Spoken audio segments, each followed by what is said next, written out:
Halo semuanya, nama aku Anastasia Nur Asri. Please welcome to my YouTube channel.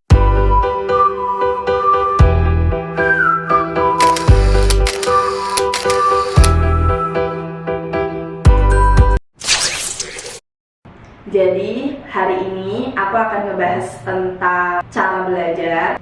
Dulu waktu aku masih SMA atau kuliah, aku tuh sulit banget buat yang namanya nemuin cara biar bisa belajar, biar bisa bikin aku paham atau mudeng atau jelas terhadap sesuatu yang mau aku pelajari. Aku gonta-ganti sana sini, dari mulai aku yang ngerangkum atau ngafalin, bikin catatan kecil kayak gitu. Ternyata semua itu ada caranya. Di sini aku akan ngebahas beberapa cara-cara yang bisa kalian lakuin buat membantu kalian belajar secara efektif dan efisien. So, buat kalian yang penasaran, tonton terus videonya. Onto the video. Oke, jadi sebelum kita belajar, ternyata ada beberapa hal yang perlu kita persiapkan. Salah satunya, yang pertama, kenali tipe belajar yang kalian suka, atau tipe belajar kalian itu sebenarnya seperti apa sih? Di sini setelah aku baca-baca nih, ada beberapa tipe belajar. Di antaranya dibagi jadi 3. Yang pertama adalah tipe visual. Tipe visual ini biasanya digunakan oleh beberapa orang yang dia bisa menerima atau menyerap informasi secara optimal hanya dengan membaca atau melihat. Biasanya orang-orang ini itu cenderung rajin menulis, membaca sesuatu, dan suka sesuatu yang rapi dan teratur. Jadi apa yang dia lihat itu secara terstruktur membuat dia mampu menyerap informasi yang diberikan secara optimal. Yang kedua, ada tipe auditori. Tipe auditori ini digunakan untuk mereka yang mudah untuk mengingat sesuatu melalui pendengaran mereka. Misalkan buat kalian yang suka banget dengerin musik dan kalian itu cenderung cepat hafal, berarti kalian bisa dikategorikan sebagai tipe auditori. Tipe auditori ini biasanya digunakan oleh mereka-mereka yang suka sekali berdiskusi. Proses penyerapan informasi yang dikatakan oleh seseorang akan cepat sampai kepada orang tersebut hanya melalui beberapa argumentasi dari beberapa orang. Di tipe auditori ini diperuntukkan oleh orang-orang yang biasanya suka membaca secara keras. Orang-orang ini cenderung lebih bisa hafal apabila dia mendengar suara dia sendiri. Nah, di sini kamu bisa dikategorikan sebagai tipe auditori. Yang ketiga adalah tipe kinestetik. Tipe kinestetik di sini digunakan oleh mereka yang cenderung bisa memahami sesuatu apabila diberikan contoh terlebih dahulu. Biasanya ini itu untuk anak-anak yang suka band, suka musik, suka olahraga. Sekali dicontohkan, mereka langsung bisa. Nah, ini dikategorikan sebagai tipe belajar kinestetik. Tapi biasanya semua tipe belajar ini dikombin menjadi satu yang biasa dilakukan di sekolahan. Coba deh ingat, kalau pembelajaran di kelas mesti kita melihat, membaca, mendengarkan, dan juga menyaksikan guru atau orang lain mempraktekkan sesuatu yang sedang dilakukan. Jadi sebenarnya di sini kalian itu sudah mengalami 3 tipe belajar tersebut. Hanya saja untuk lebih baiknya kalian harus tahu sebenarnya yang mana sih yang cocok buat aku saat ini. Kalau aku pribadi, aku tipe orang yang suka belajar melalui auditori, tapi nggak jarang juga aku belajar melalui sesuatu yang bisa aku lihat, kayak misalkan video interaktif, video penjelasan, atau apapun. Kalau suruh membaca, aku cenderung membaca 2 kali sampai 3 kali untuk paham suatu materi. Selanjutnya, yang kedua, supaya belajar kamu bisa efektif dan efisien, tentunya kamu nggak mau dong keganggu sama orang lain. Nah, ini juga penting banget, yaitu buat situasi dan kondisi belajarmu senyaman mungkin. Jadi, kalau kamu mau belajar, kalian bisa banget explore tempat-tempat yang bikin kalian nyaman. Contohnya nih, ada beberapa orang yang suka ke perpustakaan. Kalau misalkan kalian kuliah, biasanya di perpus itu banyak banget orang-orang, tapi mereka nggak ganggu gitu loh. Mereka itu cenderung sibuk sama urusannya masing-masing. Nah, tipe-tipe kayak aku ini sukanya belajar di perpustakaan. Waktu zaman kuliah dulu, aku sering banget mengunjungi perpustakaan buat ngerjain laporan dan lain-lain. Tapi makin kesini, makin banyak coffee shop bikin anak-anak zaman sekarang itu sering banget belajar di coffee shop. Dan buat kalian yang emang bisa belajar di coffee shop, tentunya nggak apa-apa. Ada juga yang suka belajar di rumah sendirian, nggak bisa diganggu, pokoknya aku mau di kamar, itu juga bisa. Silahkan kalian explore apapun yang bisa bikin kalian nyaman, dari mulai tempat dan situasinya. Yang ketiga adalah rangkuman materi.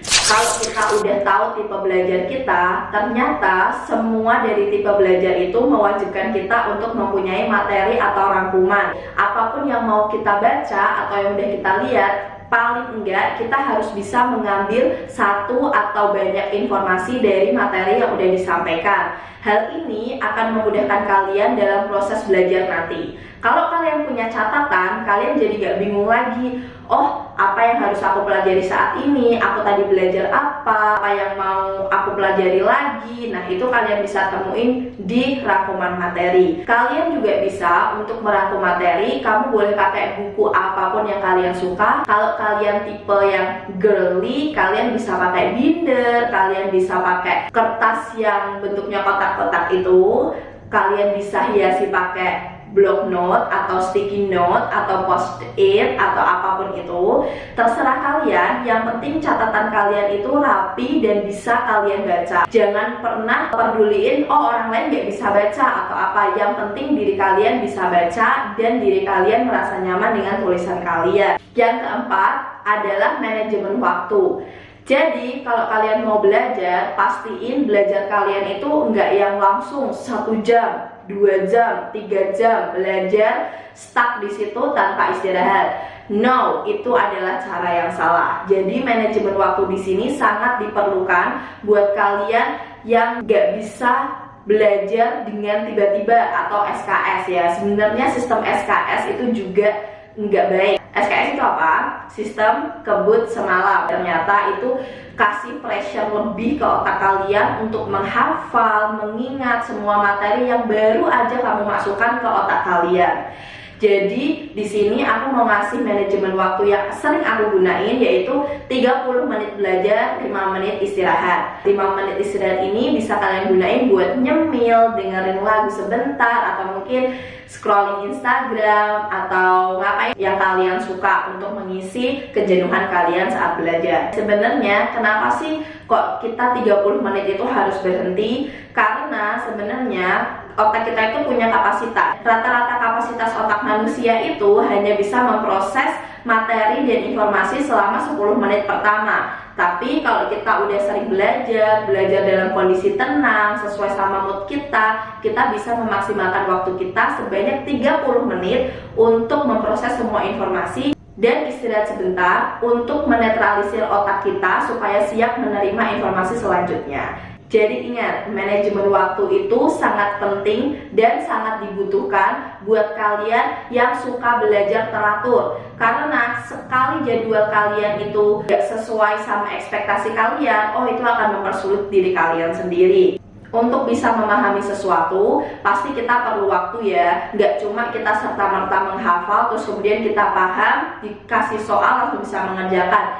Hell no, aku yakin mungkin itu hanya 1 dari sekian puluh orang yang bisa kayak gitu, dan itu pasti cerdas banget. Jadi kalau misalkan kalian mau bisa, itu kalian harus memahami instead of hanya menghafalkan.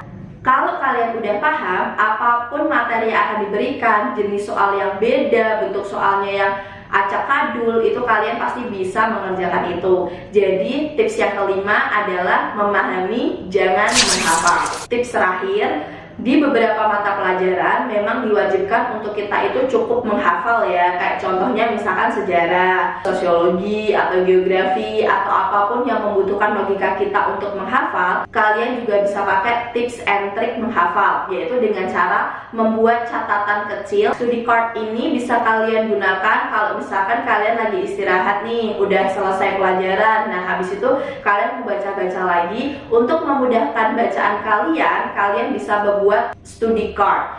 Ini juga aku bikin untuk menghafal beberapa unsur kimia ya, karena ya kita tahu lah kimia itu banyak banget yang harus dihafalkan.